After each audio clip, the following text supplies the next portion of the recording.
স্পেনকে আসলে এক কথায় ফেভারিট বলাটা কঠিন। আজ রাত ১টায় নিউ জার্সিতে আর্জেন্টিনার মুখোমুখি হতে যাচ্ছে বিশ্বকাপের ফাইনালে তারা, এবং এই ম্যাচে আসলে কে ফেভারিট এটা আসলে এক কথায় বলা কঠিন। যদি স্পেনের পক্ষেই বলতে হয় তাহলে সেটাও আসলে এক কথায় বলা সহজ নয়, কারণ আর্জেন্টিনা বর্তমান বিশ্ব চ্যাম্পিয়ন দল এবং হচ্ছে তাদের দলের অধিনায়ক লিওনেল মেসি হচ্ছেন মানে ফর্মের চূড়ান্ত তুঙ্গে আছেন তিনি। তো এই অবস্থায় আসলে স্পেনকে এক কথায় ফেভারিট বলা কঠিন। তবু চারটি কারণ আসলে বলতে পারি, যে চারটি কারণে আসলে তাদের আজকের ফাইনালে জেতার সম্ভাবনা আছে। তার মধ্যে শুরুতেই যদি বলি মিডফিল্ড, এই মিডফিল্ডটা যদি তারা নিয়ন্ত্রণে নিতে পারে তাহলে তাহলে ম্যাচের নিয়ন্ত্রণটাই তারা নিয়ে নিতে পারবে। দেখুন তাদের দলে আসলে মিডফিল্ডার হিসেবে আছেন রদ্রি, পেদ্রি, গাভি, ফাবিয়ান রুইজদের মতো মিডফিল্ডার, যারা আসলে বলের দখল নিতে পারেন এবং হচ্ছে বলে রাখা ভালো যে ওই স্পেনের আসল শক্তিটাই তো হচ্ছে আপনার মানে বল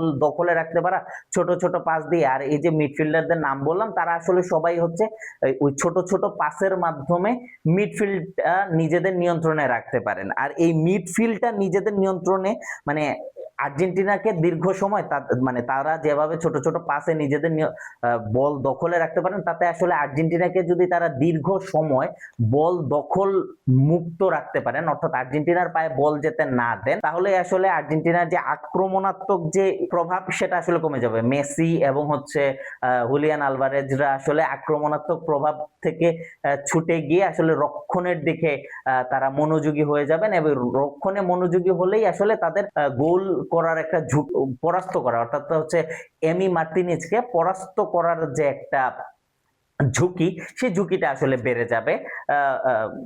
সেই ঝুঁকিটা আসলে তৈরি হবে, অর্থাৎ স্পেন নিজেদের নিয়ন্ত্রণে, অর্থাৎ গোল দেওয়ার যে একটা লিড নেওয়ার যে একটা সুযোগ, সেই সুযোগটা তারা তৈরি করতে পারবে। দ্বিতীয় যে কারণটা আসলে সেটা হচ্ছে লামিনে ইয়ামালের একটা অপ্রত্যাশিত মুহূর্ত। দেখুন লামিনে মানে ফাইনালের মতো একটা ম্যাচ আসলে তো একজনের ব্যক্তিগত জাদুতেই আসলে ফাইনালের মতো একটা ম্যাচের মুহূর্ত পাল্টে দিতে পারে। ধরুন লামিনে ইয়ামাল এমন একজন ফুটবলার, তার একটা পাস, একটা শট কিংবা একটা ড্রিবলই আসলে গোটা ম্যাচের চিত্র পাল্টে দিতে পারে। এবং হচ্ছে এই ম্যাচের চিত্র, আর্জেন্টিনার রক্ষণ যদি তাকে একটু ফাঁকা জায়গা করে দেয় তখনই কিন্তু আসলে একটা মুহূর্তই তিনি পরিবর্তন করে দিতে পারবেন, এবং হচ্ছে সেই ভুল মুহূর্তটাই আর্জেন্টিনার রক্ষণের যে সুযোগ করে দেওয়ার যে মুহূর্তটা, আর ওই মুহূর্তটা যদি তিনি কাজে লাগাতে পারেন, এবং সেটাই হয়ে উঠতে পারে ম্যাচের টার্নিং পয়েন্ট। তৃতীয় যে কারণটা সেটা হচ্ছে সংগঠিত রক্ষণ।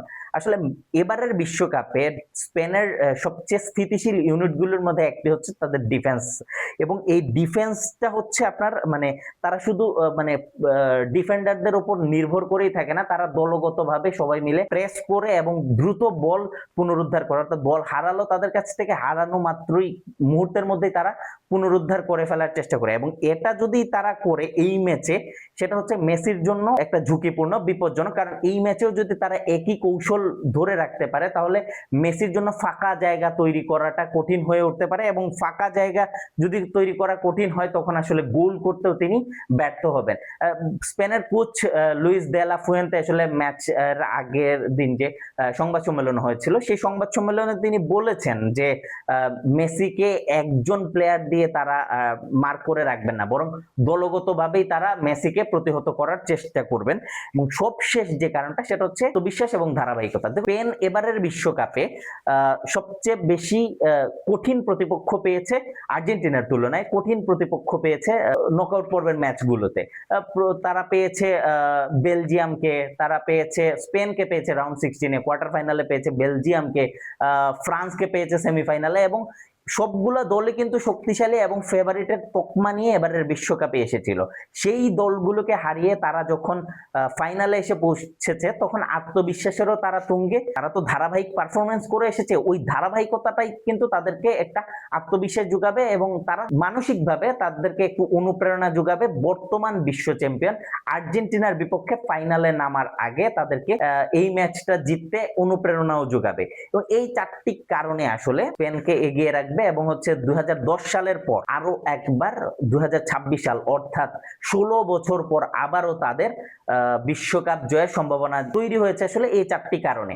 তবে এটাও ঠিক আর্জেন্টিনাও তাদের ছেড়ে কথা বলবেন না, যদি তারা এই পরিকল্পনাগুলো ভেস্তে দিতে পারে, ঠিক যেমনটা হচ্ছে খ্রিস্টপূর্ব 216 সালে যখন ইতালির কেনাই প্রান্তরে যুদ্ধ হয়েছিল রোমানদের সঙ্গে হ্যানিবালের, তো হ্যানিবাল যে কৌশলে আসলে রোমানদেরকে পরাজিত করেছিলেন, রোমানদেরকে ডেকে এনে যেভাবে পরাস্ত করতে পেরেছিলেন, লিওনেল স্কালোনিও যদি ওই একই কৌশল আসলে প্রয়োগ করেন, অর্থাৎ স্পেনের ছন্দে মধ্যে ঢুকে যেতে পারেন, স্পেনের কৌশলের ভেতরে ঢুকেই স্পেনকে পরাস্ত করতে পারেন, তাহলে হয়তো ম্যাচটা অন্যদিকেও মোড় নিতে পারে। তো দর্শক, আপনারা কি মনে করছেন জানাবেন কমেন্ট করে।